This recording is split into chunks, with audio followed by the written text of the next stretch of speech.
tecnologías para el Archivo General de la Nación. Es un gusto tenerlos en casa. En el marco de la celebración de los 150 años de los archivos nacionales, en el Archivo General de la Nación se permite dar la bienvenida a todos los presentes a la tercera jornada de Cátedra de Fuentes Documentales e Investigación, en esta ocasión con énfasis en Historia de la Ciencia. El principal objetivo de la cátedra es intercambiar metodologías de investigación con énfasis en el uso y manejo de las fuentes documentales para la investigación. Debemos dar agradecimientos muy especiales a quienes nos acompañan en el día de hoy en el auditorio y quienes nos siguen en las redes, porque hay transmisión en vivo. Esperamos su fidelidad en las siguientes charlas de la cátedra.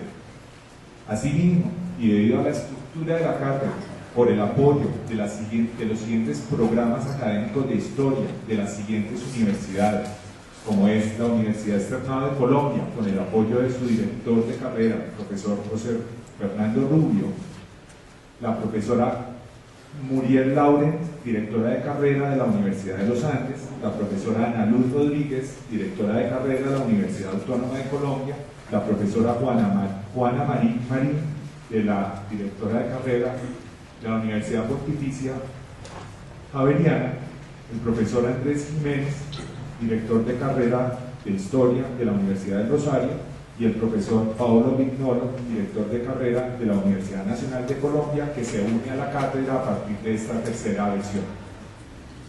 Asimismo, damos agradecimiento extensivo a nuestra entidad, a la Dirección General, a las subdirecciones del Sistema Nacional de Archivos, a la Subdirección de Tecnología de la Información Archivística y Archivos Electrónicos, y a quienes me apoyan desde la Subdirección de Gestión del Patrimonio Documental, asimismo a la líder de comunicaciones del Archivo General de la Nación.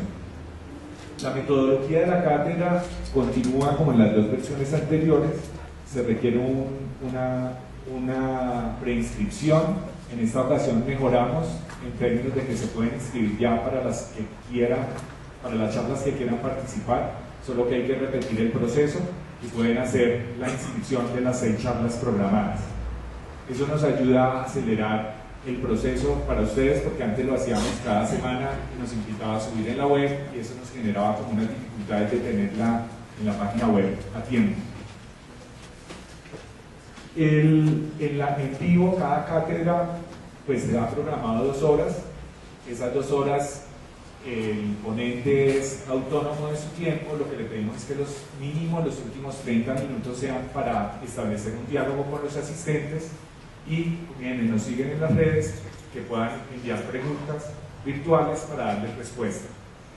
Dentro de ese tiempo que el ponente presenta su charla, hacemos un énfasis en el uso de las fuentes que se utilizaron para el desarrollo de la investigación, dado que es el objetivo de la cátedra.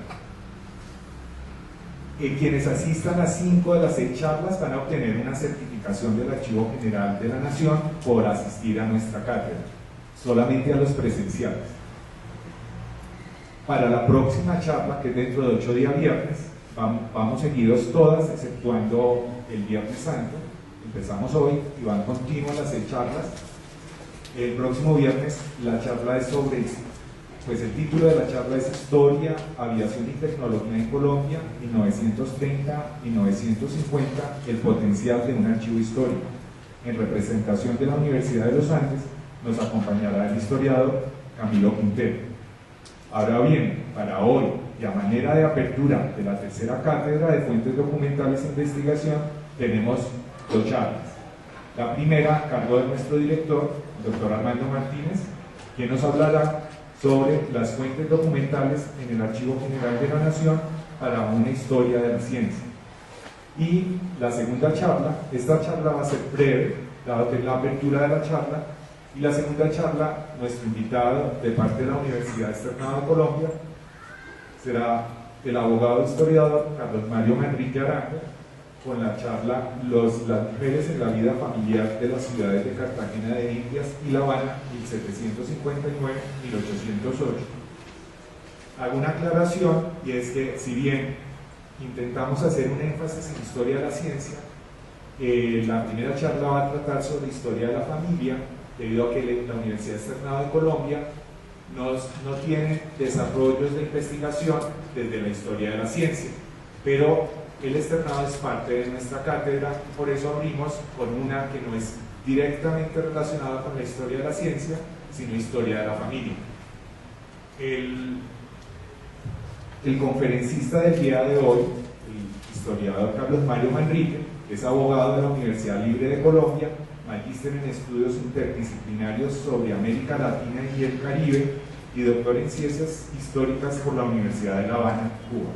Sus investigaciones se centran en temas de historia de América Latina y Colombia en los siglos XIX y XX. Es coautor del libro Participación Ciudadana en la Comunidad Andina, edición académica, y autor del texto Unidad de América Latina en el siglo XIX, José María Torres Caicedo, padre del latinoamericanismo. Hacemos una recomendación, que la hacemos siempre, y es: no pierda de vista sus objetos personales. Muchas gracias y damos inicio con nuestra apertura con el doctor Martínez. Muy buenos días. El corazón de la documentación del Archivo de la Nación es, desde hace 150 años, la documentación generada por la Secretaría de Estado, hoy en día Ministerio de Estado. Como ustedes saben, al día de hoy no tenemos un Ministerio de Ciencia. Tenemos un departamento administrativo que fue una gran ganancia, pero finalmente con un fondo de financiación de proyectos científicos. Por lo tanto, cuando el Estado apoya las investigaciones científicas, esa documentación está en conciencia. También las universidades públicas y privadas han apoyado las investigaciones de los profesores, y esa documentación obviamente está en los archivos universitarios. A pesar de esas restricciones de que no tenemos un Ministerio de Ciencia que nos transfiera secundariamente los papeles permanentes de la ciencia, a pesar de eso, el Estado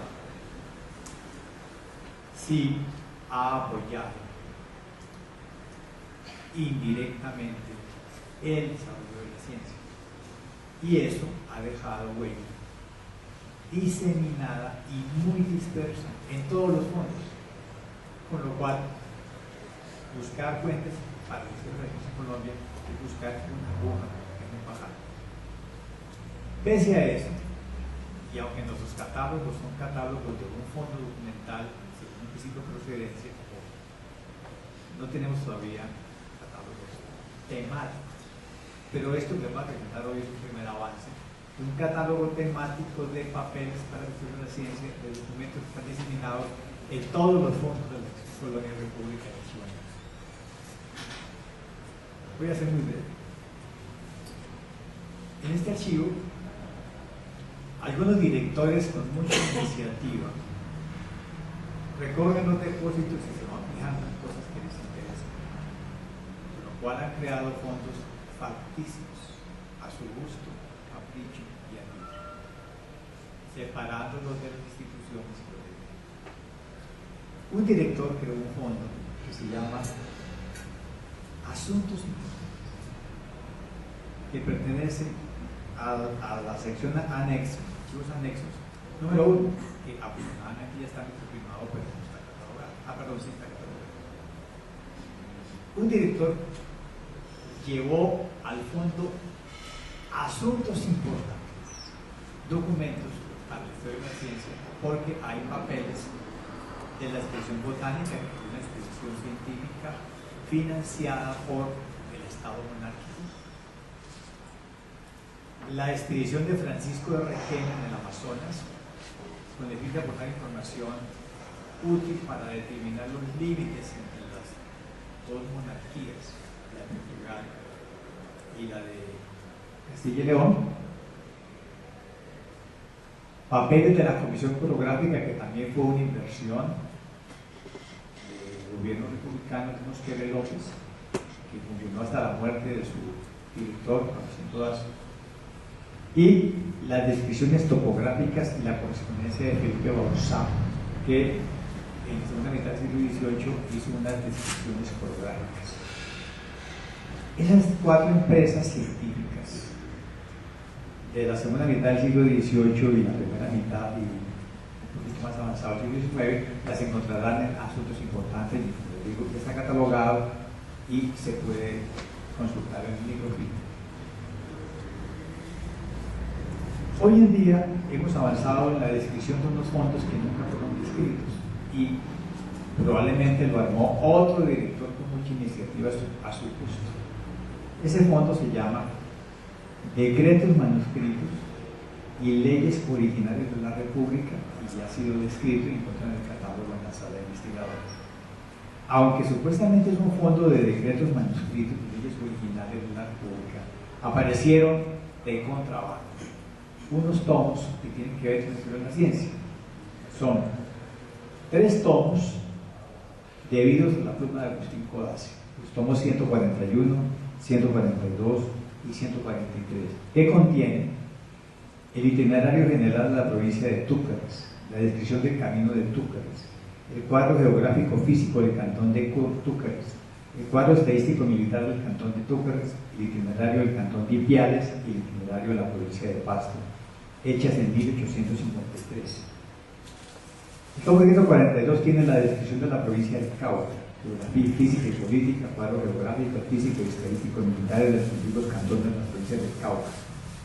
Y el tomo 143 tiene a otra parte la geografía física y política de la provincia de Popayán, cuadros geográficos físicos y estadísticos militares de la provincia de Popayán. 3 tomos de Codazzi están ahí en ese fondo donde no deberían estar. En ese mismo fondo, decretos manuscritos y leyes originales de la República, aparecieron, no sé por qué, es decir, el capricho de algún director, papeles del Observatorio Astronómico Nacional. Ustedes saben, está aquí a la vuelta, en los patios del Palacio de Nariño. Son los tomos 157, 185, 223, 224 y 233. Es el Observatorio Astronómico en los tiempos en que lo dirigía el astrónomo José María González Benito. Se trata de comunicaciones y cartas que muchas personas le enviaron a José María González Benito, que era el catedrático de Astronomía y Meteorología de la Universidad Nacional y director del observatorio, y cubre el periodo de 1862 a 1894. Incluye los estatutos constitutivos de la Sociedad Politécnica de Colombia, que se fundó en París el 5 de abril de 1876. Incluye, además de las papeles de la Sociedad Politécnica de José María González Benito, encuentra la correspondencia con el director del Observatorio Astronómico Nacional, Londres, París, Bruselas, Córdoba, Tacubaya, Chapultepec, México, Santiago, Nápoles, y un documento que nunca ha sido publicado, y es que ese famoso político es medio extraño, que se llamó Manuel María Madiero, escribió en Zipaquirá el 14 de enero de 1883 un tratado científico que se llama Resonancia Científica, que no lo he visto publicado. Además, José María González Benito fundó un observatorio astronómico en Zipaquirá, que lo llamó el Observatorio Flammarion, y lo trasladó a Bogotá en 1881, cuando lo nombraron director del observatorio. Ahí está la lista de los materiales del Observatorio Astronómico Nacional y está la revista que publicó completa, que son los anales del Observatorio Astronómico entre 1881 y 1901. Tiene además toda la correspondencia que le llegaba de París y una biografía manuscrita de este astrónomo que hizo su alumno, el ingeniero Teodoro Sánchez, que fue firmado en 1905. Esos documentos no los conoce nadie, porque yo he mirado los estudios que están hechos sobre los observatorios astronómicos en Astronomía y esto no se conoce.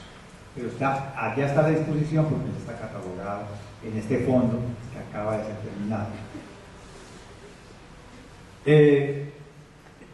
El gobierno colombiano en los tiempos de 1820 trajo de París a un gran naturalista y científico que fue Jean-Baptiste Bosingó. Sus memorias han sido publicadas, pero aquí han aparecido en varios fondos dispersos papeles de Bosingó.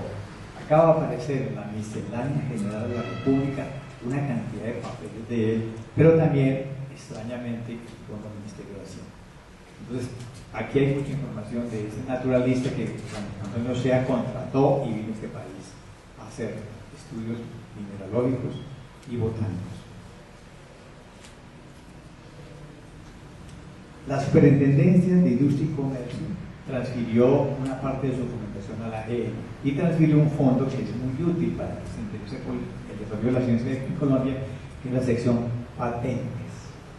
Obviamente, quien cree que haya hecho un descubrimiento científico, lo único que hace es correr a patentarlo en esa superintendencia, y aquí en la sección de patentes alguien puede seguir el desarrollo de todo lo que ha sido patentado como ciencia o tecnología. El Fondo Secretaría de Guerra y Marina tiene mucha información náutica y científica que tiene que ver con el mar.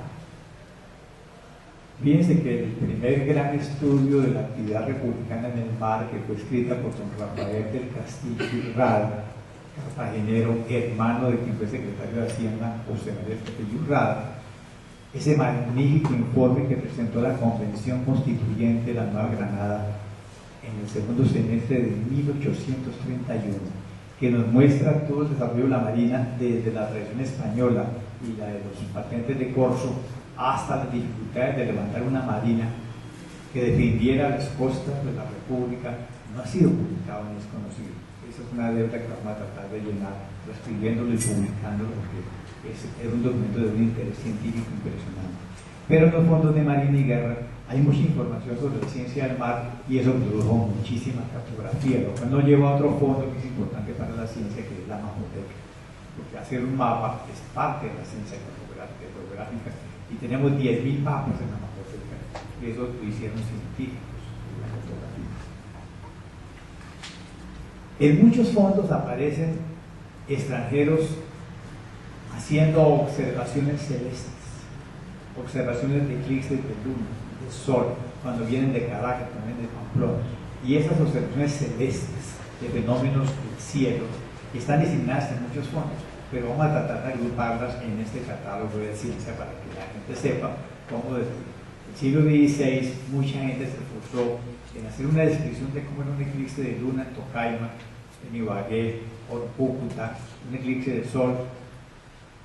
Y eso está diseñado en todos los fondos. Un extranjero lo hace y se lo entrega al secretario del Interior, o lo entregaba a la Secretaría del Virreinato. Y otro fondo que entró el año pasado, que es de interés para el desarrollo de la psiquiatría en Colombia, que es la práctica clínica y médica y de atormentar pacientes con electrochoques, es la colección de historias clínicas del Hospital Psiquiátrico Julio Manrique de Cibaté. No es cualquier cosa.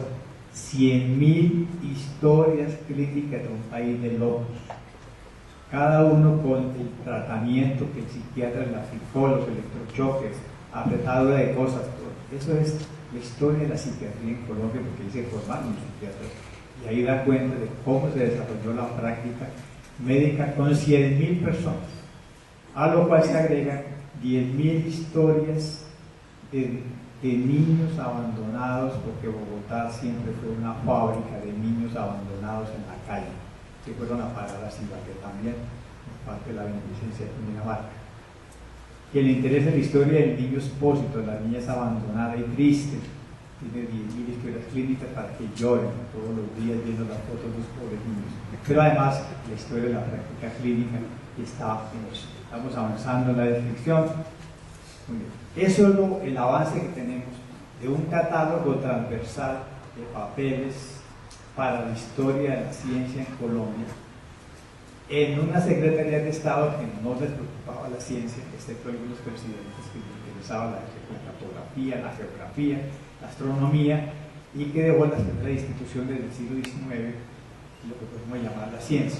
Lo demás lo encontrarán en las universidades y por ciencia. Es posible que algún día transitemos a un ministerio de la ciencia, cuando seamos grandes, y entonces ya tendremos unas transferencias ordenadas para la historia de la ciencia.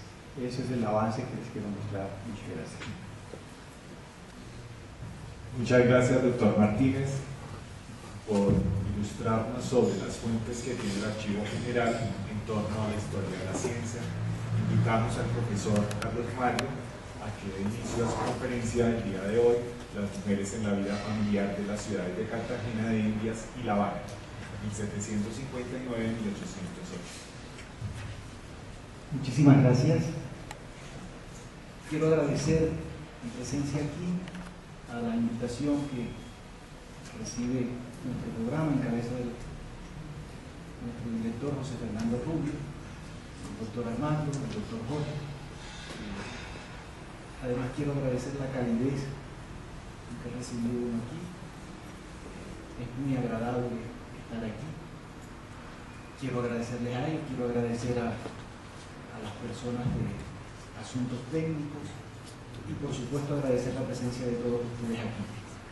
Quiero compartir este proyecto de investigación que se titula La familia y la vida cotidiana en las ciudades de Cartagena de Indias y La Habana entre los años 1759 y 1708, que hace parte de la línea de investigación de vida cotidiana de la Casa de Altos Estudios don Fernando Ortiz, adjunta a la Universidad de La Habana, escrita allí, y que realizamos la profesora Leonor Hernández y yo, y que por asuntos de la vida adelantamos juntos, y yo dedicado a la historia de las ideologías en el siglo XIX y XX, trabajando fundamentalmente prensa, he sido robado conscientemente y me he dejado robar al estudio de la familia y de mujeres muy valiosas que desde entonces están luchando por su dignidad y sus espacios en una sociedad que no precisamente se caracteriza por brindar. El título de la ponencia ya ustedes lo conocen. Quería decir antes que quien dirige esta línea de investigación en la Casa de Altos Estudios es la doctora María del Carmen Barcia, una historiadora de la Universidad de La Habana, Premio Nacional de Ciencias Sociales, quien se dedica al estudio de la familia, de las capas populares, estudia esclavos, estudia familias de élite en estos periodos. La ponencia, bueno, ya ustedes saben, es las mujeres en la vida familiar de las ciudades de Cartagena de Indias y La Habana entre los años 1759 y 1808. Bien. En esta investigación se realiza un análisis del papel de las mujeres en la vida familiar de dos sociedades distintas, pero con características similares: Cartagena de Indias y La Habana, principales ciudades, puertos del Caribe, junto con Veracruz y Portobelo, en un mismo periodo entre 1759 y 1808. Quiero señalar que esta investigación surge de las preocupaciones de la profesora Leonor, quien investiga este tema en la ciudad de La Habana. Y soy yo quien le platico que es necesario que extendamos estos estudios a un nivel comparativo hacia Colombia, en particular hacia Cartagena, y en un futuro tenemos la intención de hacerlo a Veracruz y Portobelo y a otras ciudades, puertos del Caribe hispano, que el tiempo, la vida, los recursos nos permitan visitar los archivos y encontrar casos como los que señalaré más adelante sobre mujeres y familia.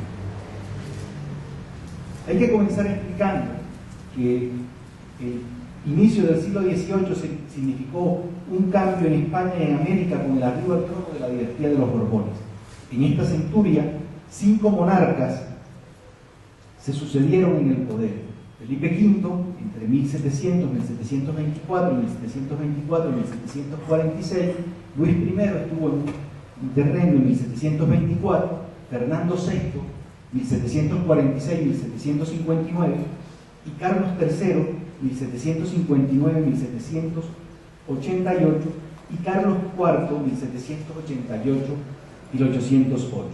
Durante estos años, los Borbones implementaron un conjunto amplio de reformas económicas, políticas y sociales con el objetivo fundamental de transformar la grave situación de España y establecer un nuevo tipo de relaciones con las colonias. Muchas de estas reformas se realizaron bajo la influencia de las ideas de la Ilustración, que florecieron en esta centuria en Europa, particularmente en Francia, y que tuvieron también una significativa repercusión en el suelo español. En el país ibérico, este movimiento de renovación, conocido como el despotismo ilustrado, fue impulsado por los propios reyes sin por eso renunciar a su condición de monarcas absolutos. Fue llevado a la práctica por un grupo de funcionarios que ocupaban importantes cargos gubernamentales.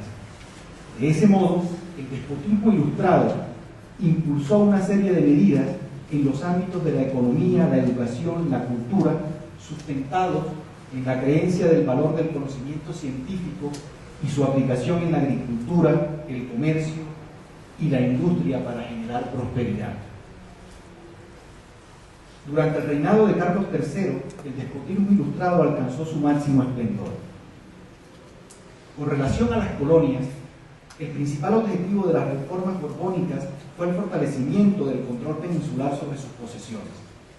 En el plano militar, esto se tradujo en la modernización, ampliación del sistema defensivo con la organización de ejércitos permanentes, formación de milicias y la construcción de nuevas fortificaciones. Desde el punto de vista político y administrativo, una de las medidas más significativas fue el establecimiento del virreinato del Río de la Plata en 1776 y la Capitanía General de Venezuela en 1777. Asimismo, se crearon las intendencias encabezadas por empleados encargados de la recaudación fiscal y de otras cuestiones administrativas que respondían de forma directa a la corona. Entre estas se encontraban las intendencias de Cuba en 1764, del Río de la Plata en 1782, del Perú en 1784 y de Nueva España en 1786. Otro de los cambios que se produjo fue el aumento del control de las audiencias por funcionarios españoles enviados a América, que gradualmente fueron sustituyendo a los criollos en estos puestos. En el plano económico, entre la amplia variedad de reformas que se implementaron, se debe mencionar la promulgación del libre comercio entre los principales puertos de las colonias y la península en 1778. Igualmente se estableció el monopolio del tabaco y se promovieron nuevos productos para la exportación como el azúcar y el cacao. Promovieron nuevos productos de exportación, también el intento de la monarquía por restar poder al papado, pues si bien es cierto que en el siglo XVIII continuó la imbricación de la Iglesia y el Estado, ahora este último impulsaría un proceso sistemático de secularización de múltiples esferas de la vida social. Esta política se expresó en una serie de disposiciones que tuvieron una profunda repercusión social, como la Real Cédula del 5 de abril de 1767, en que se decretó la expulsión de los jesuitas de los dominios españoles. A ese hecho se sumaron otras resoluciones encaminadas a regular la participación eclesiástica en distintos asuntos. Entre los más significativos estuvo la promulgación de la pragmática sanción de los matrimonios, del 23 de marzo de 1776, en la que el Estado refrendó su derecho a legislar en dicha materia por su importancia y por su control social. A estas alturas debo señalar que los estudios que se han realizado sobre este periodo y sobre el despotismo ilustrado tienen mayor presencia estudios sobre asuntos militares, económicos o administrativos. No así en lo que se refiere a asuntos sociales, de familia, de mujeres. Entonces, en este sentido, nuestra investigación pretende cubrir esos espacios que no han sido trabajados con tanta insistencia como los otros que acabo de mencionar.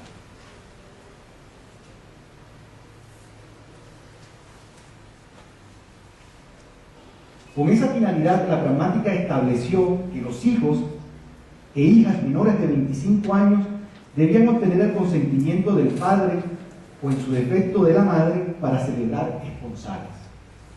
En ausencia de ambos, la autorización podría ser concebida tanto por los abuelos paternos como maternos, los cuales debían en caso de muerte, también en caso de muerte podían serse sustituidos por dos parientes más cercanos a los pretendientes.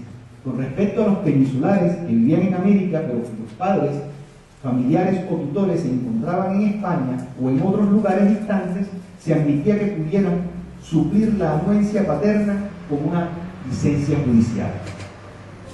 Al ser extendida esta disposición a los territorios de ultramar, a partir de la publicación de la Real Cédula del 7 de abril de 1778, las audiencias fueron autorizadas para sistematizar su aplicación de acuerdo a las circunstancias regionales, sin que ello redundara una alteración de su esencia.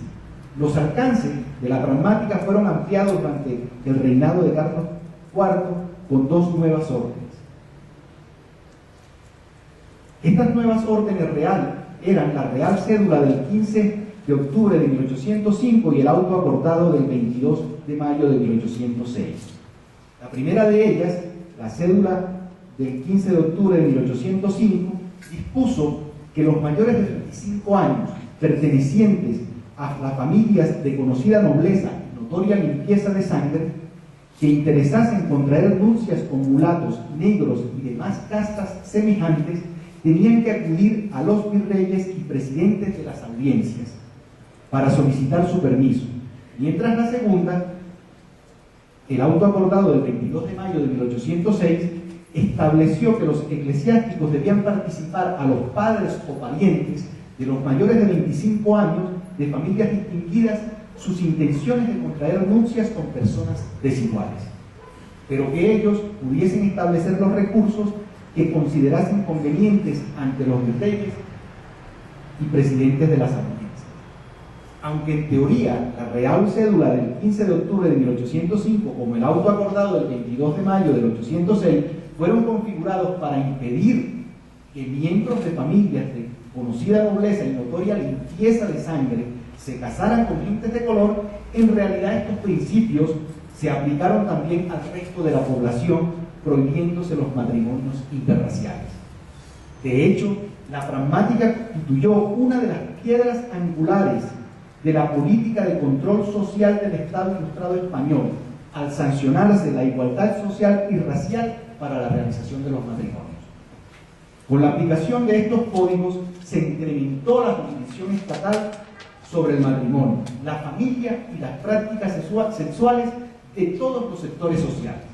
Además, estas disposiciones legales brindaron mayores poderes al padre en el seno familiar y regularon la participación eclesiástica en estos asuntos. Estas disposiciones se unieron a todo un cuerpo legal escrito por y en función de los hombres, que legitimaban su preponderancia en las relaciones familiares y sociales. En este sentido, en esta investigación se realizó un estudio no solo del derecho indiano, cuerpo legal desarrollado para las colonias españolas en América, y en especial y en general se recogían pocas disposiciones encaminadas a regular la vida de las mujeres, sino también de los preceptos del derecho peninsular, que eran los que se aplicaban fundamentalmente en este terreno. Quiero también señalar aquí que, iniciadas estas investigaciones en La Habana, la profesora Leonor había realizado una compilación de las normas fundamentales que regían la vida familiar y de mujeres. Por supuesto, en las 7 partidas, las leyes de Toro y las leyes de India. Como la formación de ella era historiadora y la mía de abogado, sentía algo de incomodidad por haber compilado y tener un cuerpo tan vasto sobre normas que regían la vida familiar y jurídica. Por mi formación de Derecho, inmediatamente le dije que era lo más interesante a mi modo de ver, antes de, por supuesto, de trabajar los casos, y le insistí inmediatamente si existía alguna compilación de estas leyes que regían la vida familiar, y su respuesta fue no. De inmediato le dije que este era lo más significativo de este trabajo y es una de las razones que nos llevan a realizar este trabajo, es decir, poder establecer un corpus organizado por nosotros de todas las leyes que rigen en estos momentos la vida de mujeres y de familia. Así, la situación jurídica de las mujeres en el siglo XVIII estaba definida en buena medida por las 7 partidas, código elaborado en el siglo XIII bajo el reinado de Alfonso X, el Sabio. Aquí se les inhabilitaba aún a las mayores de edad para el ejercicio de las funciones gubernativas. Por ende, ellas no podían desempeñar cargos públicos ni votar. Esta compilación sancionaba además que los hombres exclusivamente podían adoptar niños. Todas estas disposiciones se sustentaban en el principio de que el padre era el único que ejercía la patria potestad, a pesar de que se reconocía al definir el término matrimonio como oficio de la madre. Que ésta se sacrificaba más por los hijos. Precisamente esa prerrogativa permitía al progenitor controlar la educación, la propiedad y la conducta de sus hijos, mediante la imposición de castigos físicos adecuados en distintas acciones legales. Estas expresiones como castigos físicos adecuados van a tener una importante significación cuando se van a adelantar los juicios.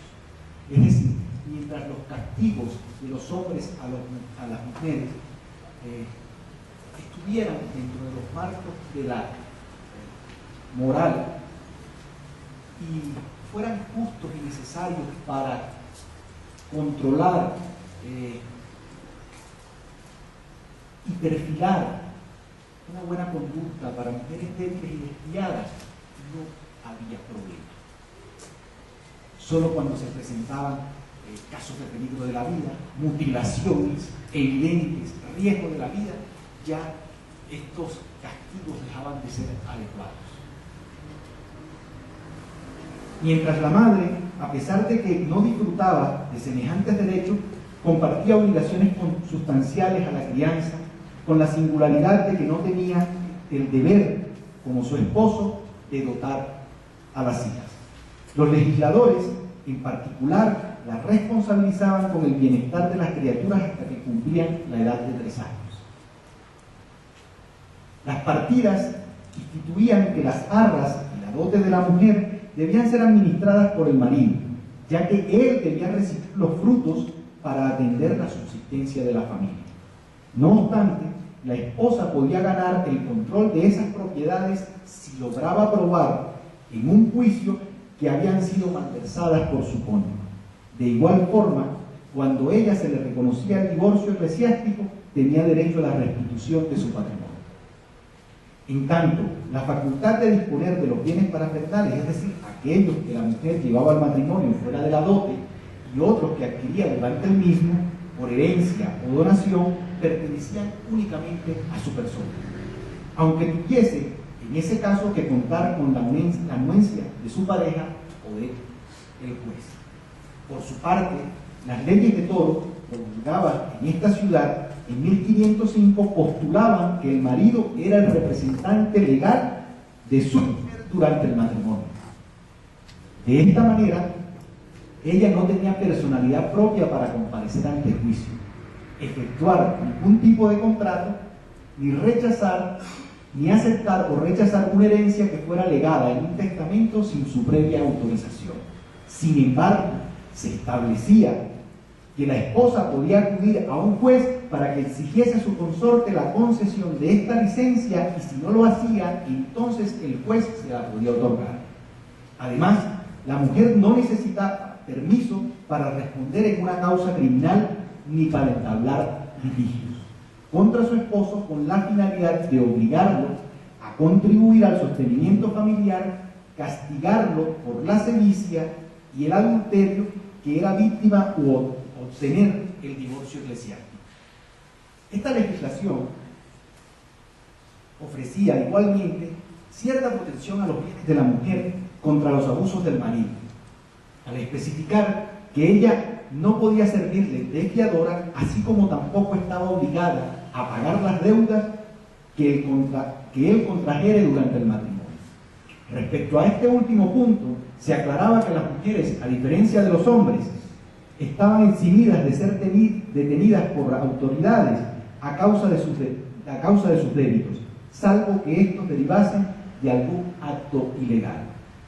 Por su parte, en las leyes de India se insistía en que la mujer delincuente perdía parcial o totalmente sus bienes totales, arras, parafernales como gananciales. Estos últimos, que se constituían en las propiedades comunes, las rentas y los salarios percibidos por cualquiera de los cónyuges durante el matrimonio, y se dividían después de la muerte en uno de ellos y de una sentencia de divorcio eclesiástico. Aún en este marco, las mujeres supieron valerse para la defensa de sus intereses tanto de las pocas áreas en que se sancionaba formalmente su facultad para tomar decisiones, como de otras en las que podían ejercer un poder informal apelando a diversos recursos previstos por las leyes. Como pueden notar ustedes, eran unas leyes que no precisamente favorecían la actuación de las mujeres en condiciones de conflicto. Pero además de las leyes, asunto del que no me ocupo en este ejercicio de hoy, hay todo un cuerpo normativo, precisamente elaborado por hombres, como clérigos, médicos y abogados, en donde instituían todas las formas y maneras de ser mujeres. Todo esto condujo a la formulación del siguiente objetivo general para desarrollar esta investigación. Nos proponemos analizar las relaciones existentes entre la normatividad que regía el espacio familiar y los mecanismos de transgresión que adoptaron las mujeres para la defensa de sus derechos en las ciudades de Cartagena, de Indias y La Habana entre 1759 y 1808. Porque nuestro trabajo versa sobre mujeres valientes y transgresoras. Como objetivos específicos, nos hemos planteado estudiar las características del despotismo ilustrado en el plano social y la importancia concebida a la institución familiar. Nos hemos propuesto también exponer los preceptos establecidos por la legislación de la corona española con relación a la familia y a la mujer. Explicar las particularidades de la aplicación de estas normas en los contextos de Cartagena de Indias y La Habana en el periodo que se estudia. Analizar el papel desempeñado por las mujeres en la esfera familiar en estas ciudades y su rol protagónico ante las situaciones de agresión. Los aspectos teóricos con los que desarrollamos esta investigación, por supuesto, son la historia de familia y la historia de mujeres. Este trabajo, que se inscribe en los estudios históricos sobre familia, están enmarcados en el campo de la historia social, que se han nutrido desde el punto de vista teórico y conceptual de elementos elaborados por disciplinas como la sociología, la antropología, la psicología, el derecho y la demografía. En el siglo XX, la Escuela de los Anales brindó un notable impulso a estas investigaciones al emplear, entre otras, extensas series de datos sobre nacimientos, defunciones, nupcialidad, para explicar diferentes procesos sociales.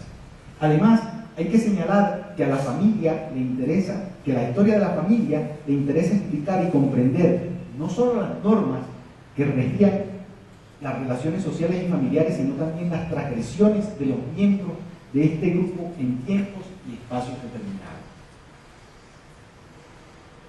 La historia de mujeres. Esta investigación no puede dejarla de lado. En estas últimas décadas, esta forma de hacer historia ha desarrollado disímiles líneas de investigación, formas de consulta de un amplio espectro de fuentes y la elaboración de nuevos marcos conceptuales y metodológicos. Lo fundamental al realizar estas investigaciones en los que se logre abarcar la experiencia femenina en sus múltiples y complejas aristas, incluso llegando a superar la tradicional dicotomía víctima-heroína que ha presentado a la mujer como víctima indefensa de la opresiva sociedad patriarcal, donde solo alguna figura heroica ha logrado trascender los moldes de su historia de subordinación. Para la historia de las mujeres en la actualidad se impone un enfoque integrador capaz de aprender a la vez discursos, códigos que regían la vida de las mujeres y los mecanismos de transgresión adoptados por ellas para la defensa de sus intereses. En esta investigación, por supuesto, utilizaremos el método comparativo. Para esto es importante tener en cuenta que en el momento de emprender un proyecto de historia comparada, se debe partir de definir las unidades de comparación con las que se va a trabajar, en concordancia con los problemas de investigación planteados. Igualmente, para delimitar de forma precisa sistemas sociales a abordar, no se puede ignorar las propias características de los hechos estudiados. Así, la comparación se puede entablar, por ejemplo, entre localidades, regiones, naciones, áreas transnacionales en un determinado periodo histórico, u optar por seleccionar etapas cronológicas distintas en el desarrollo de una misma región. En este sentido, uno de los principales riesgos que entraña la historia comparada es que dichas unidades sean tan disímiles que se llega a cuestionar el motivo de comparación. Eso suele suceder en aquellas oportunidades en que se realizan investigaciones sin una correcta definición teórica y metodológica de sus objetivos. Quiero afirmar también que un elemento importante que nos integra la posibilidad de comparar es, por supuesto, el derecho. La legislación de la corona es aplicada en dos espacios similares pero distintos. Y es el vínculo que nos genera la posibilidad, uno de los vínculos que nos genera esta posibilidad. En el caso de Cartagena de Indias y La Habana, en el periodo objeto de estudio, son dos sociedades con características similares y disímiles. Por ejemplo, entre las diferencias resulta el hecho de que en este periodo en La Habana se produjo el crecimiento de la economía a partir del auge de la plantación esclavista. Este proceso no lo experimentó Cartagena. Es una diferencia bien interesante. Al respecto, se realizó en el año 2003, luego se publicó en el año 2006, las memorias de un coloquio que se realizó en el Observatorio del Caribe, llamado Un Caribe sin plantación, memorias de la Cátedra del Caribe colombiano.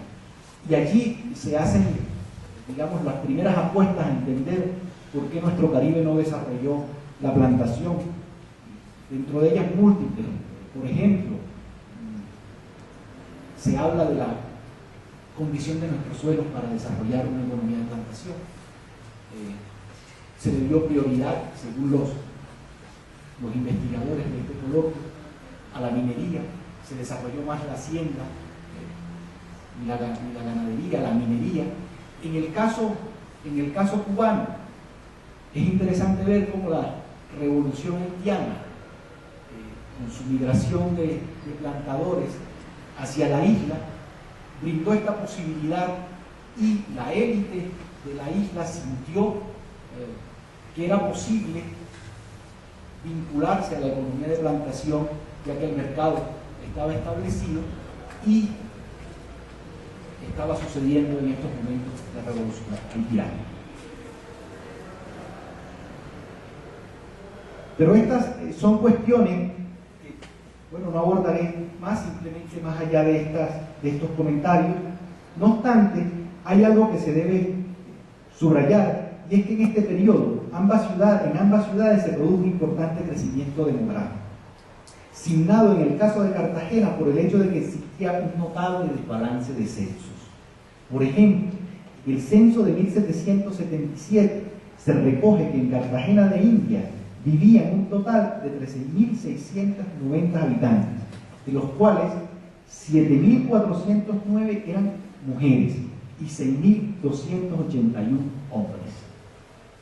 Por ese motivo, Cartagena ha sido catalogada a fines del siglo XVIII como una ciudad de mujeres, aun cuando su condición de baluarte militar, con cientos de soldados y oficiales emplazados, llevase a pensar lo contrario. Las fuentes documentales que hemos consultado para adelantar esta investigación, en el Archivo General de la Nación en Colombia hemos consultado los fondos de Colonia, la sección Colonia, civiles, criminales, miscelánea, Real Audiencia y testamentaria. En el Archivo Nacional de Cuba hemos consultado los fondos, la Audiencia de Santo Domingo, donativos y remisiones, escribanías y misceláneas de expedientes. Los expedientes que se emplean en esta investigación que se han consultado han sido expedientes de sedicia, adulterio, estupro, bigamia, abandono de hogar, reclamaciones de alimentos y divorcio, eclesiásticos, localizados tanto en los archivos nacionales de Colombia como de Cuba, distribuidos en distintos fondos de una rica colección, además de una rica colección de textos jurídicos.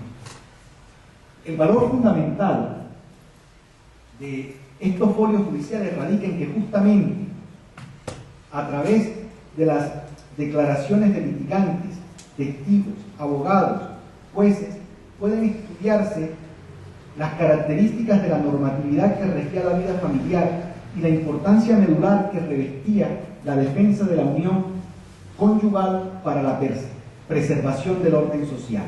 Asimismo, permiten al investigador comprender y explicar los valores de una época determinada, su aprehensión y transgresión cotidiana por parte de personas de diversos grupos sociales que acudían ante los tribunales.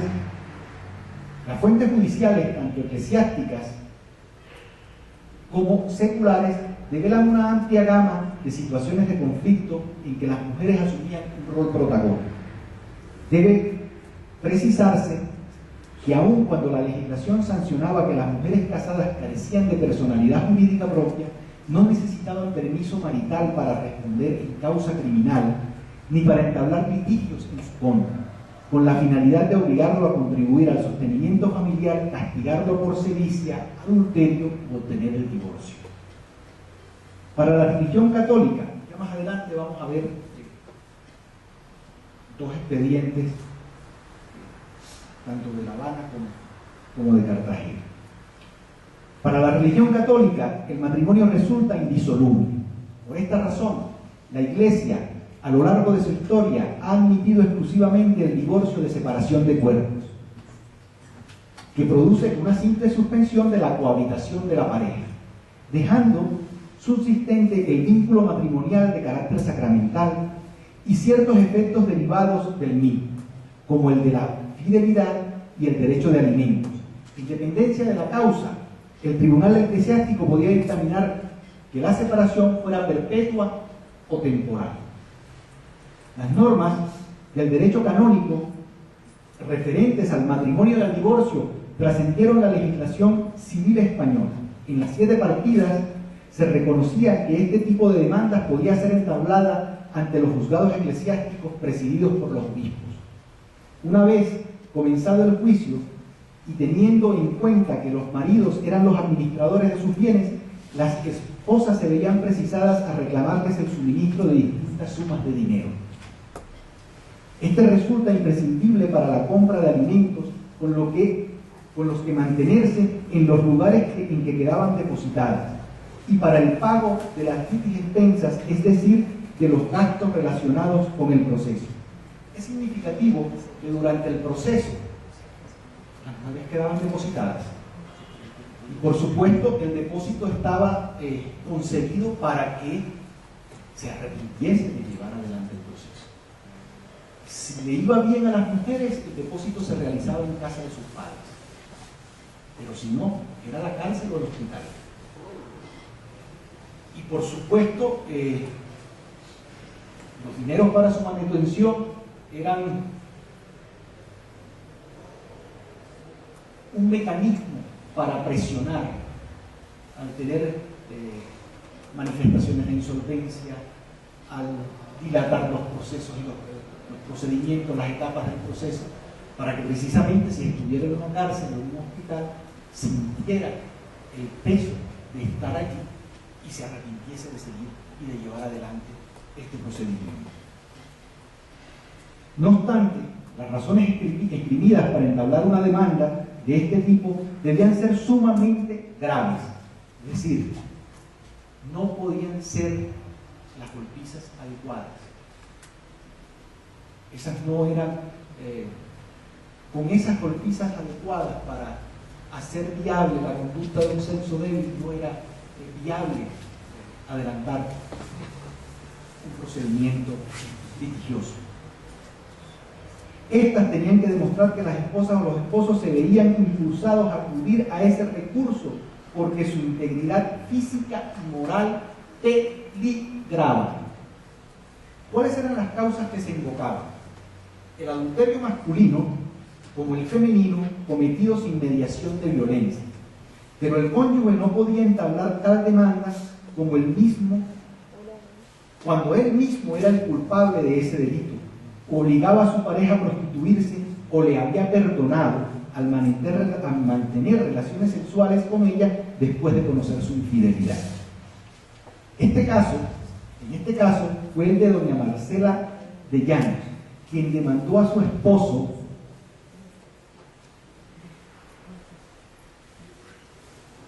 don Manuel Hernández por adulterio el 26 de octubre de 1789. Don Francisco, divorcio de doña Marcela de Llanos con su legítimo marido, don Manuel Hernández, por adulterio.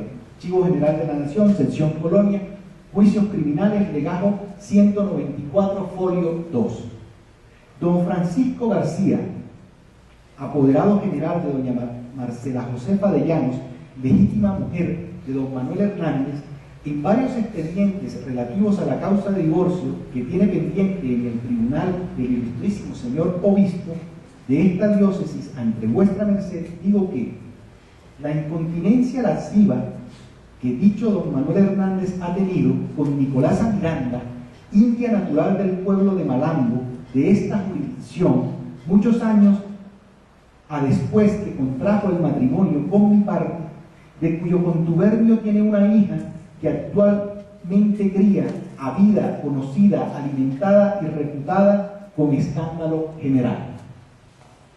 La denuncia de la sevicia por su parte resultaba lícita siempre que las golpizas amenazaran seriamente de muerte o mutilación a la esposa. Fue el caso en La Habana de María Felicia de Jáuregui y Aróstegui, quien el 29 de octubre de 1793 presentaba ante el obispo Felipe José de Tres Palacios y Verdeja su divorcio a don Francisco Basabe por sevicia. Cuaderno de audiencia de diligencias seguidas por doña María Felicia Jáuregui contra don Francisco Basabe sobre divorcio, Archivo Nacional de Cuba, audiencia de Santo Domingo, legajo 43, número 1, folio 1. La sevicia cruel e inhumano trato que hacía tiempo se experimentaba de su marido en términos de haberla puesto en los últimos momentos de perder la vida, lo que había silenciado hasta entonces para que no saliera al público ni trascendiera a otros, esperanzada ya del remedio intentaba divorciarse perpetuamente, mediante a que ella no había dado causa o motivo para semejantes tratamientos y le había guardado la lealtad y fidelidad debida a su matrimonio. En este último caso enfrentó a los miembros de dos familias de ilustres linajes habaneros. Ella, nieta de Martín Aróstigo y Larrea, quien fuera presidente de la Real Compañía del Comercio de La Habana, él, nieto del difunto alguacil mayor del Santo Oficio de la Inquisición, Francisco Basabe y Urbieta. De hecho, este escándalo trascendió los umbrales insulares para filtrarse tras las puertas del despacho real de Aranjuez. Carlos IV llegó a expedir una real cédula del 18 de abril de 1794 en la que encargaba a las autoridades de agilizar este proceso judicial. Los decretos en torno al caso adolecieron, sin embargo, de los retrasos burocráticos comunes a la administración de justicia.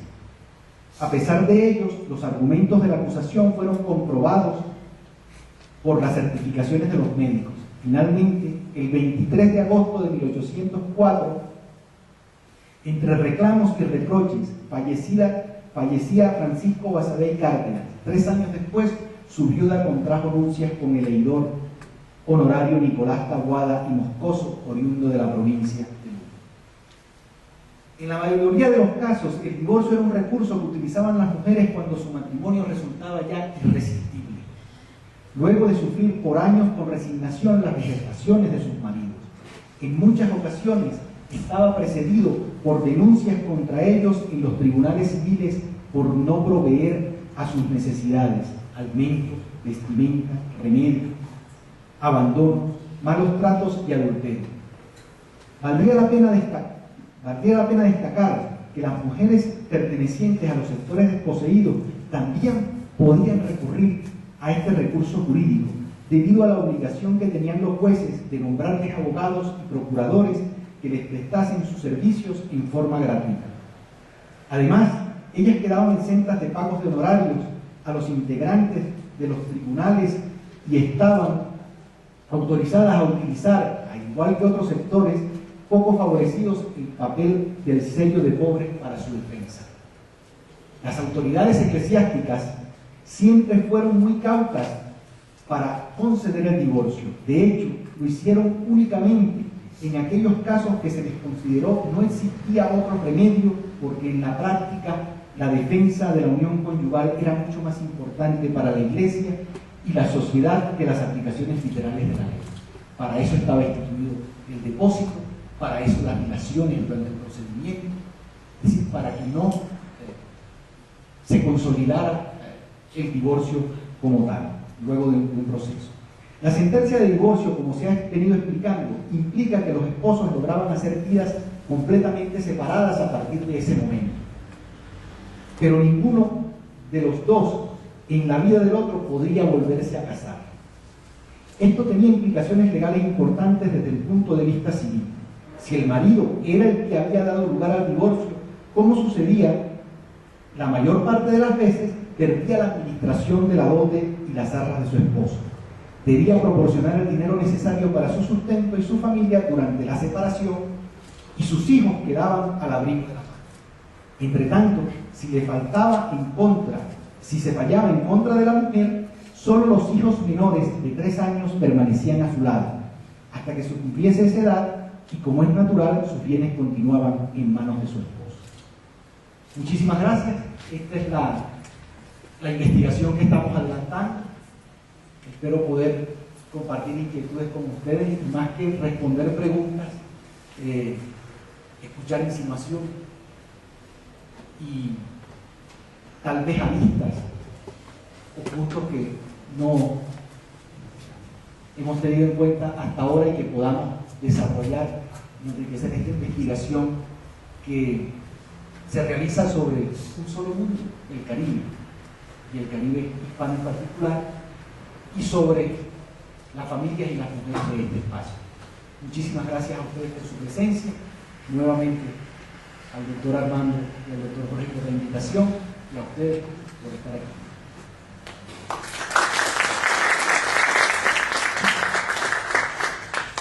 Muchas gracias, profesor Carlos Mario. El trabajo comparativo enriquece mucho el análisis historiográfico. Poder compartir ese tipo de experiencias nutre mucho el ejercicio que estamos haciendo en la cátedra. Y pasamos ahora a la ronda de preguntas o de comentarios que quieran hacer tanto al doctor Martínez en los temas de las fuentes como al profesor que nos acompaña en el día de hoy. Queda abierto. Mientras piensan, damos agradecimiento. En las redes se manifestó positivamente para la cátedra Carmen Aviles, y desde Ibagué Jorge Martínez pone a su disposición su archivo histórico de Ibagué, donde reposa información que enriquece este tipo de investigación de historia de la familia en el periodo de estudio del profesor que hemos tenido en el día de hoy. ¿Una pregunta?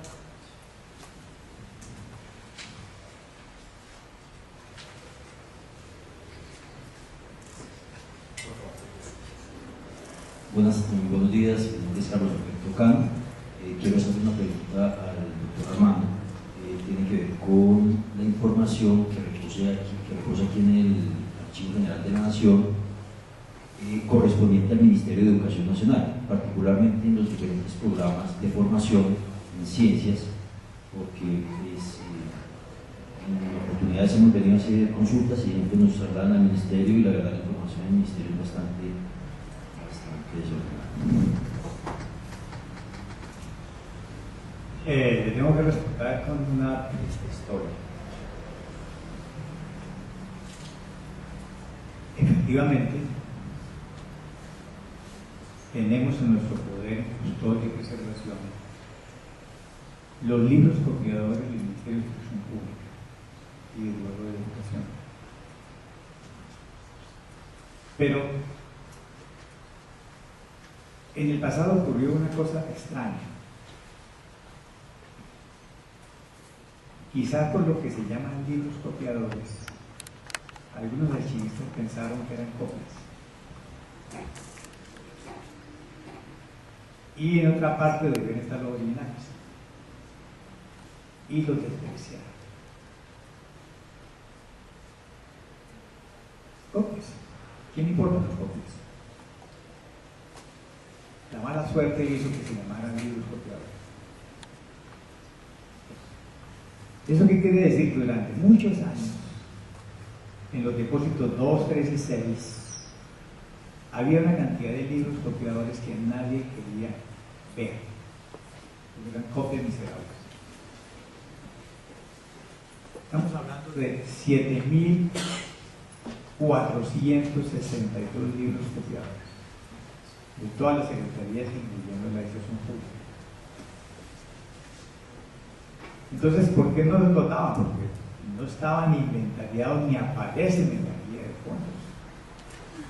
O sea, no existe en la guía de fondos ni en el inventario. No existe el instrumento archivístico, ni en la guía. Por eso no los dieron, porque no existen. Pero Dios es grande. Y se acuerda de sus historiadores. Durante un año, Daniel Jiménez trabajó en la identificación e inventario. Ya fueron acopiados en el depósito 6. La próxima vez que venga, digan que están en el 6. Todo. Y ya empezó la descripción. Hoy en día ya sabemos que además de ser libros copiadores del despacho, son también libros de registro de todas las cosas que hace el despacho. Y van desde 1820 hasta bien entrado el siglo XX. Lo que se copia ahí es el despacho diario de todo lo que hacen los secretarios de Estado y el presidente de la República y muchos otros funcionarios. Es decir, lo que hace el Estado. Porque ocurrió que lo que se llama Secretaría de Estado, Interior, Exteriores, Hacienda, Guerra y Marina, realmente es la correspondencia que llegó, no es el despacho. Entonces usted viene y dice, deme los tomos del Secretario de Interior, pero ¿qué le dan? La correspondencia que le lleva al ministro, no lo que despachaba. Ahora sí tiene la oportunidad, porque ya están agrupados los libros copiadores de la Instrucción Pública, y ahí va a encontrar una fuente que usted necesita. Ahora, no necesariamente cuando se ponen asignaturas llamadas historia de la química, la física, la biología, significa que los profesores formen científicos. Y lo digo en carne propia. A mí no me hizo científico el bachillerato ni la primaria. Eso era de memoria. Mi clase de geografía era calcar mapas en papel mantequilla. Eso me hizo muy buen dibujante y buen coloreador, pero no me hizo geógrafo. Y haber estudiado anatomía y biología y física y química y cálculo infinitesimal no me hizo científico ni matemático. Una cosa es enseñar y otra cosa es formarse. Entonces es posible que, vamos a pensar bien, digamos que los maestros sí intentaron formar pensamiento científico y tuvimos una revista del siglo XIX, una revista de Salud Pública, que sí intentó aproximarse a un conocimiento científico. Entonces, la buena noticia es que ahora sí tienen los libros que estaba buscando. La próxima vez que venga, diga, están en el juicio número 6, se llaman copiadores, y entonces ya están disponibles. Muchas gracias, doctor Martínez.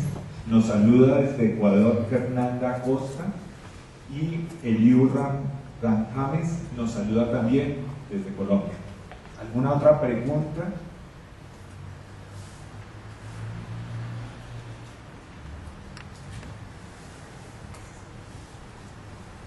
Buenos días, mi nombre es Marisa Gómez. Todo quiero felicitarlo por su trabajo y por el tema específico de sacar a la obra de la mujer.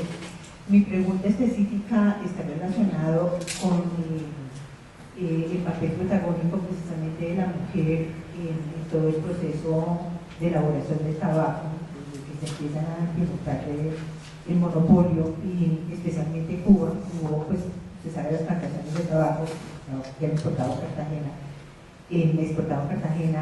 y la mujer siempre tuvo un papel muy importante porque eran quienes sembraban, procesaban el tabaco, y eso ocurrió pues en España y ocurrió en todas las colonias acá.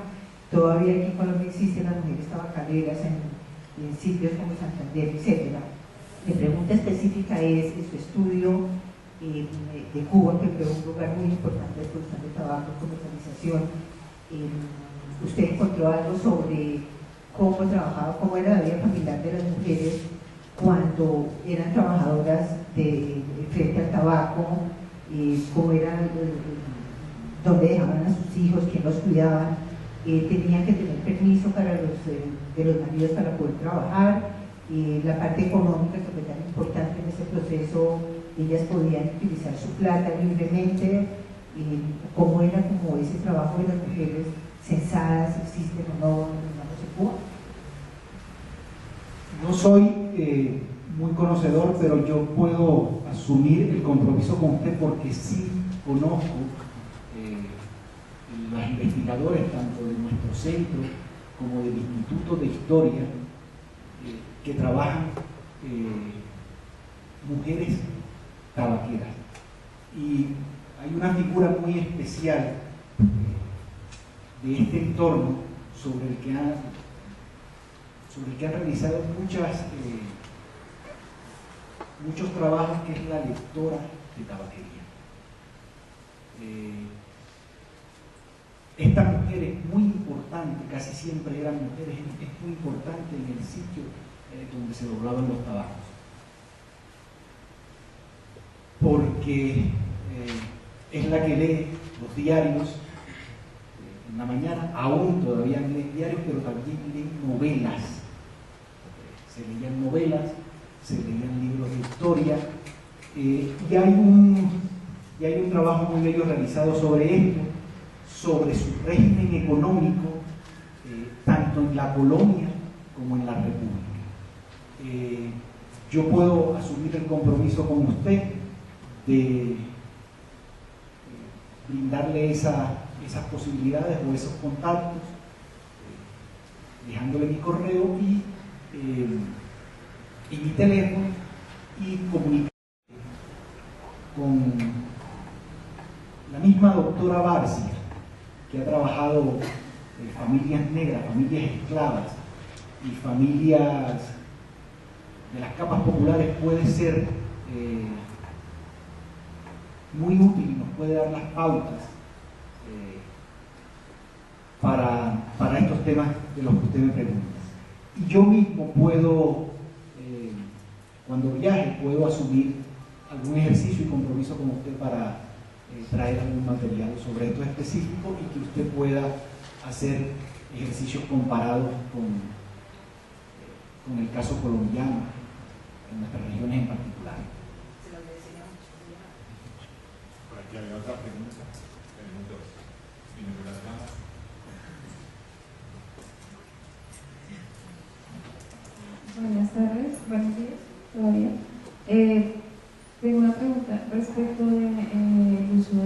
fuentes y cómo decirlo, cómo uno puede tomar la información que usted nos presenta. Entonces usted dice que hay todo un cuerpo normativo que habla sobre las relaciones familiares y el modo de, ¿sí? Cómo actuar de la mujer, todo este tipo de cosas. Pero tengo una pregunta al respecto y es, digamos, ¿qué tan amplio espectro nos puede dar el uso de esas fuentes? ¿En qué sentido? Por ejemplo, usted ha mencionado pues nos ha dado unos ejemplos sobre procesos de divorcios y sobre procesos de demandas, etcétera, en dos escenarios diferentes, entonces Cuba y Cartagena.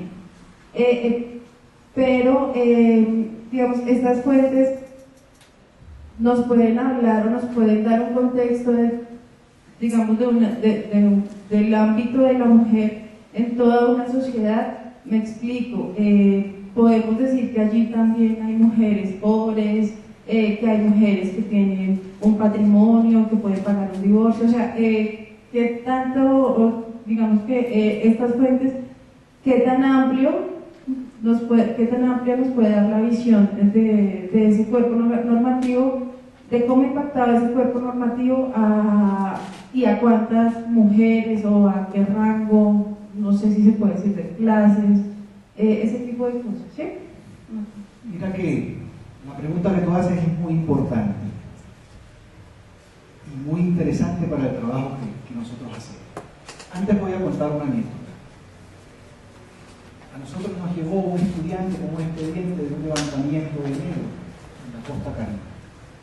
El estudiante estaba sorprendido por la penetración religiosa que habían tenido los negros en el Caribe colombiano, porque lo único que se llevaron fue una virgen, se llevaron a Santa Bárbara. Y aquel muchacho estaba sorprendido. ¿Hasta dónde ha llegado la penetración religiosa? Que lo único que se llevaron fue Santa Bárbara. Esto lo comento para decirte con absoluta honestidad que la fuente la hace hablar. Y uno hace hablar la fuente con su aparato teórico. Y uno hace hablar la fuente con su aparato metodológico. Y es el aparato metodológico y es la forma de hacer historia la que te hace hablar la fuente. Y por supuesto el conocimiento que uno tenga del periodo. El conocimiento tiene que ser un conocimiento vasto del periodo. De lo contrario, la fuente no te habla. Por supuesto, los negros se habían llevado a Santa Bárbara, porque Santa Bárbara es Changó. Changó, en el panteón yoruba, es el dios de la guerra. No podía ser otro. Ese era el que tenían que llevar. El estudiante no lo sabe. Por supuesto, nosotros trabajamos fundamentalmente en familias y mujeres de élite. Esto no nos niega la posibilidad de saber que mujeres de otros sectores sociales practicaban también esto o que la legislación las afectaba en sus prácticas. Nosotros tenemos ubicados un volumen de unos 30, 35 casos de divorcio que para nosotros es significativo. Tenemos unos 15 casos para el caso de Colombia, tenemos más para La Habana, pero tenemos los de Sevilla, tenemos los casos de estupro. Y ellos sí nos dan a nosotros una posibilidad de ver en amplio las relaciones que se tenían en la familia, los espacios que le brindaban, los espacios que eran propios de la mujer. Recuérdense que el espacio privado es el espacio de la mujer, la reina, pero es la reina del hogar. Dentro de los señalamientos de los esposos, por ejemplo, cuando estaban durante el procedimiento, en caso de que las mujeres estuvieran en casa de sus padres, eran reiteradas denuncias de que sus esposas caminaban por las calles y no siempre acompañados de las personas indicadas. Entonces yo creo que sí nos brinda también la forma de hacer historia. Yo tuve la oportunidad de encontrar en un fondo otro elemento fundamental de este momento, el caso de un duelo.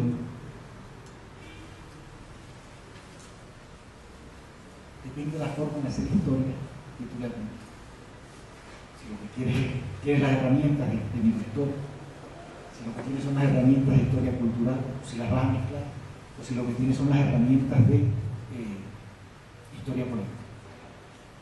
Vuelvo e insisto, la teoría que uno asuma, la solidez que uno tenga de la teoría y el conocimiento del medio es el que coloca a uno en condición de hacer hablar la fuente. La fuente por sí no nos dice a nosotros más allá de lo que está allí. Yo conocí de otro periodo el duelo, por ejemplo, que tuvieron, y tengo el texto de manuscritos que se consigue en la Biblioteca Luis Ángel Arana, del duelo, por ejemplo, que sostuvieron a mediados del siglo XIX en Colombia José María Torres Caicedo y el alacrán Joaquín Pablo Posada. Es un documento maravilloso de 20 páginas. ¿Con qué mirada? ¿Vas a trabajar el honor para un duelo? ¿Vas a trabajar la lucha política entre un liberal radical, las disputas ideológicas entre un liberal radical y un conservador ultramontano? Ahí está todo en esas 20 páginas. Es más, hace tanto detalle como, por ejemplo, que cuando va olvido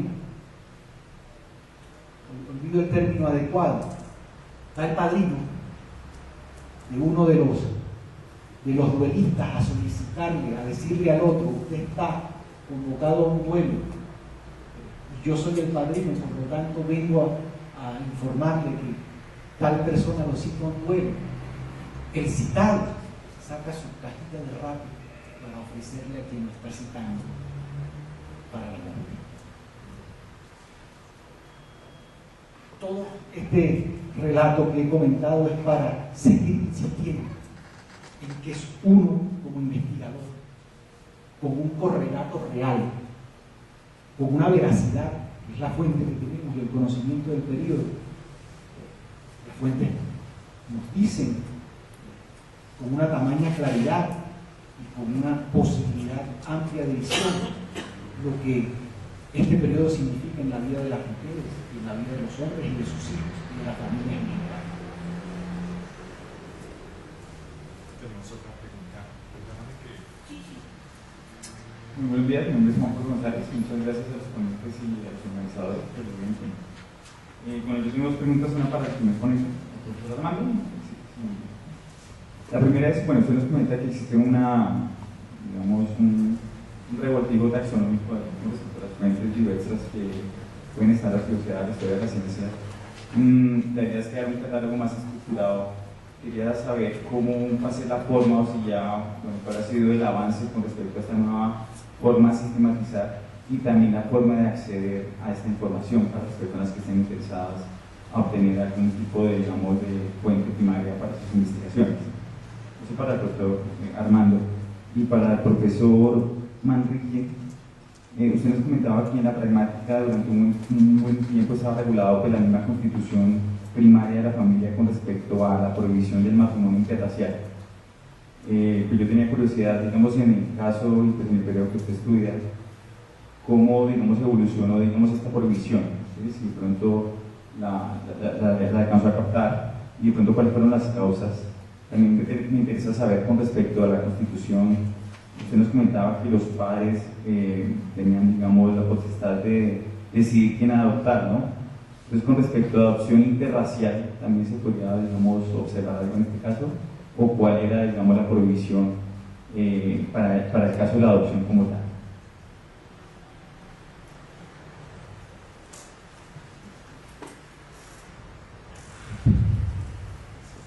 Bueno, aunque los archivos nacionales existen desde hace 150 años, originalmente las consultas internas, los archivistas, los archiveros nacionales, pedían la consulta de los altos funcionarios del Estado, porque no se había desarrollado la ciencia histórica, es decir, los investigadores que podrían dedicar la vida únicamente a investigar la historia. Lo que quiere decir que la catalogación probablemente no empezó con juicios, sino a partir de 1936, cuando se creó el Archivo Nacional de Colombia, y ya se vio claro que podría existir colombianos locos que dedicaran su vida a investigar la historia de Colombia.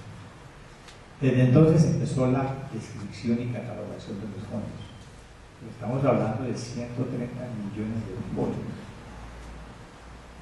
¿Qué quiere decir? Que al día de hoy apenas está terminada la sección 1, que son 63 fondos. Y la sección pública, que son 95, apenas vamos a tener 7%. Y tenemos 9 secciones.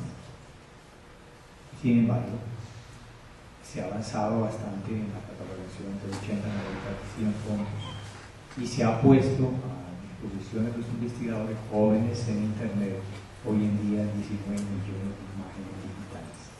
Y al final de año 24 millones digitales. El archivo hace lo que puede con los escasos recursos humanos que tiene para avanzar en la descripción de observación lenta. Hoy, sin embargo, le podemos ofrecer 1 millón de imágenes en archivo, toda la página web, toda la versión Colombia totalmente descrita, avanzando en República, pero un día, cuando yo esté muerto, mis descendientes les ofrecerán otras secciones. Para complementar al doctor Martínez, digamos, los que utilizamos las fuentes documentales nos gustaría encontrar lo más preciso a partir de catálogos.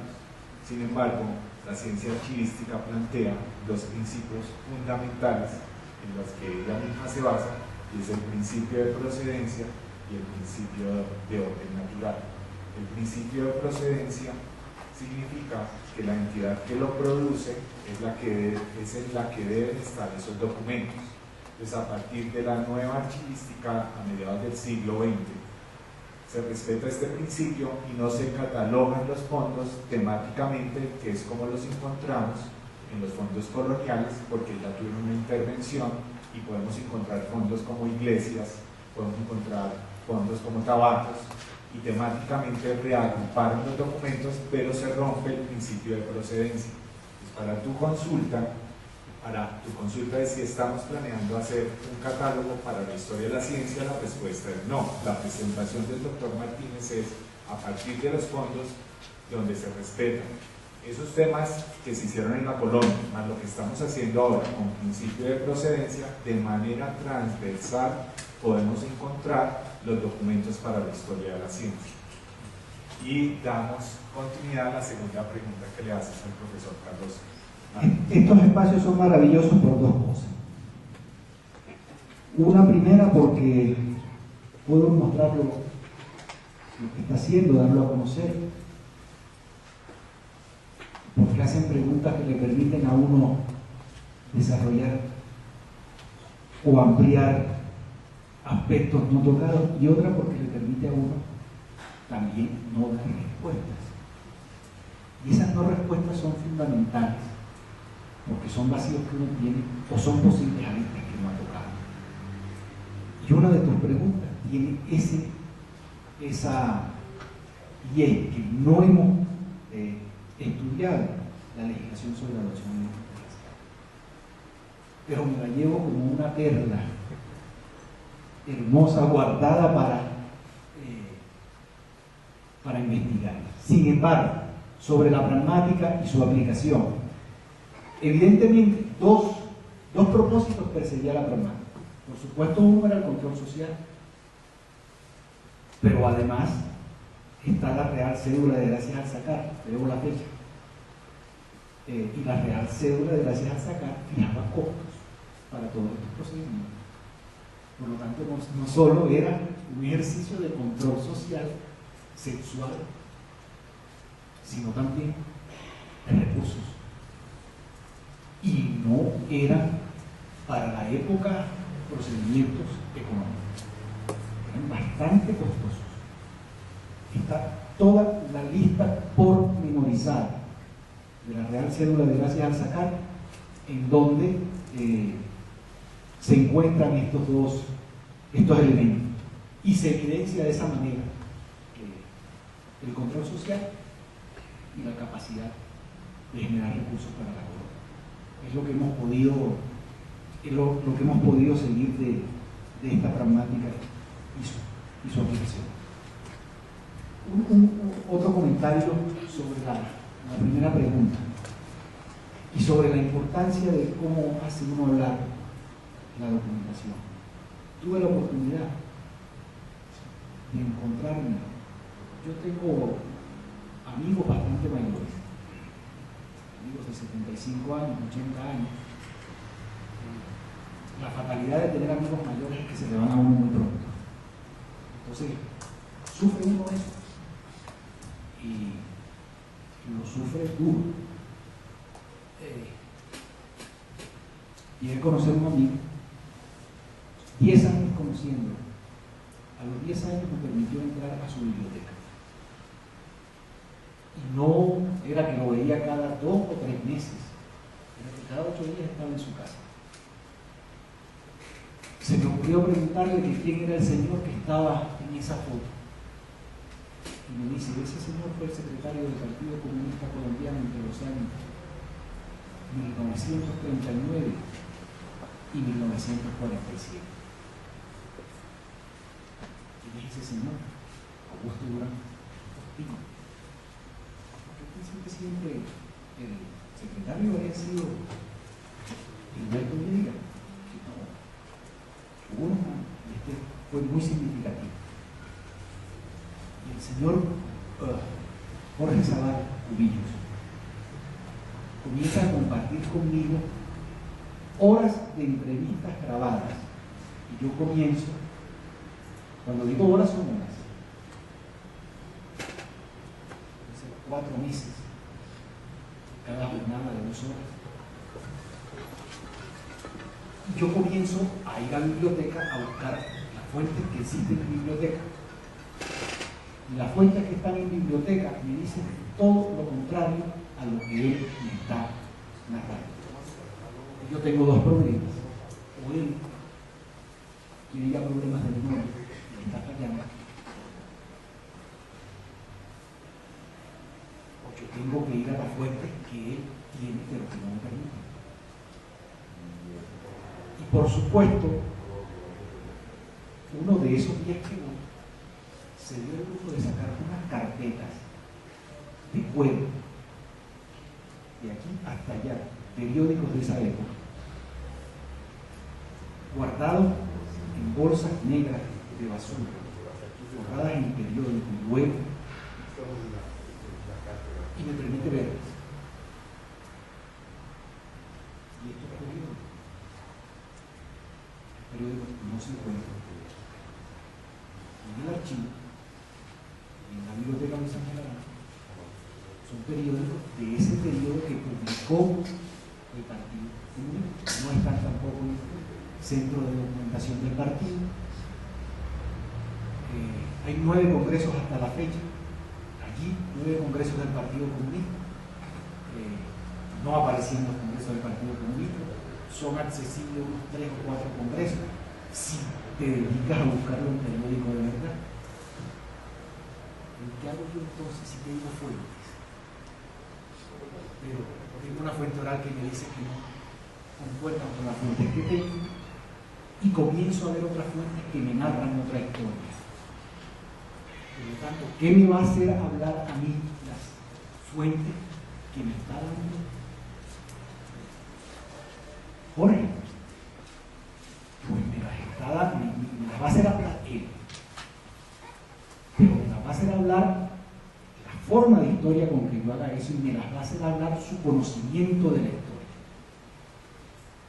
¿Por qué te digo esto? Porque tuve la posibilidad de entrevistar al mayor conocedor de ese periodo, el profesor Medón.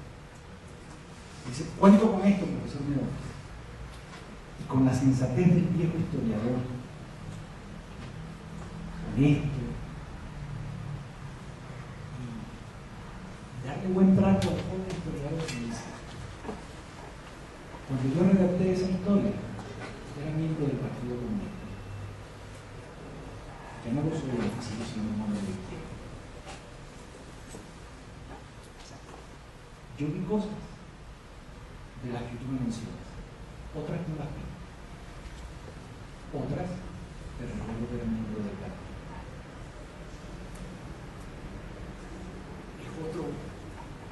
Es otro aspecto que te puedo mencionar sobre cómo es importante la carga que uno tenga para la fe. Y por supuesto que los vencidos también tienen su historia oficial. Y allí hay solo unos breves artículos publicados, pero hay todo el mundo. Tengo del 47 hasta el 76 en periódicos que no se puede. Cada vez que yo voy a publicar un artículo, 3 publicados, yo le pido permiso a él y le doy a leer. En honor a la honestidad del haberme brindado su fuente, lo que voy a publicar. Voy a participar en tal evento, voy a publicar esto. Y así hacemos hablar también a las fuentes de tiempo más lejanos. Gracias, profesor. Nos saludan desde Manizales Diana Rocío Bermúdez y desde Neiva Samadi Valderrama. Gracias por esos saludos. Y desde Uruguay nos esperan, además, en el 2019, Carolina Álvarez. Pasamos a la pregunta de María Mercedes. Bueno, más que una pregunta, una felicitación a los dos porque el archivo y las investigaciones que ustedes han hecho son maravillosas. Pero les quería contar que, bueno, yo he revisado algunos fondos del archivo y el archivo tiene todo lo que ustedes quieran de información. Lo que pasa es que está en distintos fondos porque cuando resolvieron que iban a empastar los tomos del archivo, esto fue hace muchísimos años, durante el gobierno de Rafael Reyes, dijeron empaste, los pusieron a empastar a los presos del Banorte. Entonces, les debieron de decir que empastaran los tomos, como los de uno en España, en Sevilla, en el archivo de Sevilla, o en el Madrid, más o menos de 800 a 1000 folios. Entonces, cuando no tenían el paquete suficiente para los 800 o 1000 folios, cogían de otros paquetes y revolvieron la información. Pero el archivo se ha preocupado mucho en hacer una guía general de tesoros documentales, que es un tomo así grande, donde están todas las secciones documentales con sus respectivos fondos, y al frente hay una hoja que dice fuentes complementarias. Entonces ahí enumeran a uno todas las fuentes donde uno puede llegar a acceder a la información para los diferentes temas. Entonces, por ejemplo, hay unos fondos que son riquísimos en información y uno nunca se imagina que pueda tener todo eso, que son, por ejemplo, milicias y marina, que uno pensaría que solamente va a tener información sobre la parte de piratería, de las embarcaciones que entraban y salían, etc. Pero uno en milicias y marina es una miscelánea donde uno puede encontrar de todo, además porque en esa época, cuando se hicieron esos índices, no había computadores. Entonces Celia Palomino, que era una persona que trabajaba aquí, era una entregada al archivo y empezó a leerse los milicias y marina tiene 146 tomos más o menos, o 148. Se leyó tomo por tomo y empezó a hacer el índice, que no están publicados porque son 4 tomos del índice, y empezó a hacer todo para que nosotros los investigadores tuviéramos la posibilidad de saber dónde está la información. Entonces el Fondo Milicias y Marina tiene información de educación, de jesuitas, de negros y esclavos, de indígenas, de todo lo que ustedes quieran. Entonces son fondos obligados para cualquier investigación. Yo siempre digo a mis estudiantes, si van a hacer una investigación, revisen los fondos que tienen que ver con el tema, pero revisen milicias y marinas, miscelánea, que también trae toda la información que ustedes quieran sobre colegios, sobre cárceles, sobre todo lo que ustedes quieran. Es que el archivo es una cosa impresionante de información que tiene. Y por ejemplo, para la sección República podemos encontrar también en el Fondo Congreso una valiosísima información, porque a través del Congreso pasaba absolutamente todo. Entonces se ordena o se pide permiso para montar una fábrica de papel en el Congreso, en el Fondo Congreso. Se encuentra el tema jesuítico, el tema de colegios, el tema de universidad, o sea, lo que ustedes quieran. Entonces, es para que todos los que quieran investigar en el archivo miren la guía general y se ubiquen en cada fondo documental y en la parte de fuentes complementarias, y ahí pueden encontrar todo lo que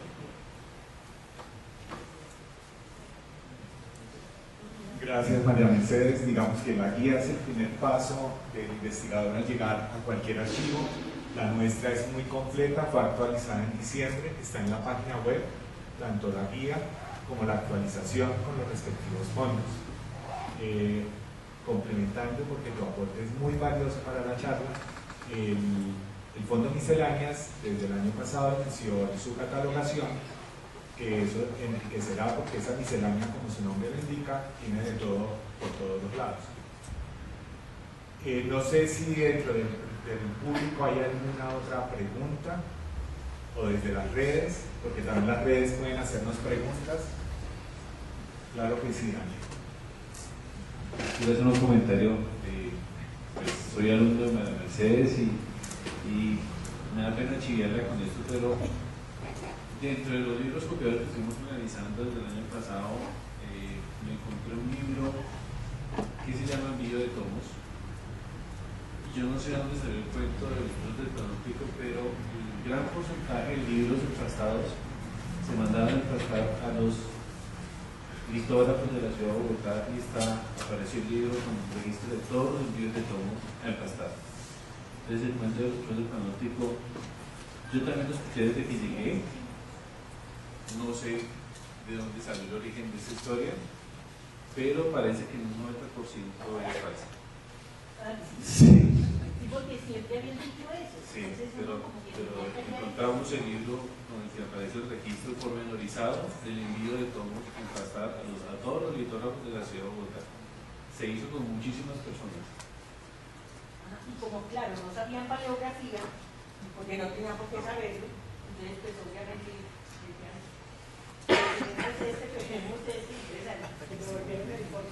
Miturbani, le dicen hoy en día, Miturbani. Ese tipo de, sí. ¿Alguna otra pregunta? Siendo así, agradecemos a los expositores, al doctor Martínez, al profesor Carlos Mario y a ustedes por acompañarnos. Los esperamos para un encuentro de la conferencia que tenemos para dentro de 8 días. Yo lo tengo por aquí acopiado, déjame un segundo. Los esperamos dentro de 8 días con Historia, Aviación y Tecnología en Colombia, 1930-1950, el potencial de un archivo histórico en representación de la Universidad de los Andes, por el historiador Camilo Quintero. Muchas gracias y feliz día.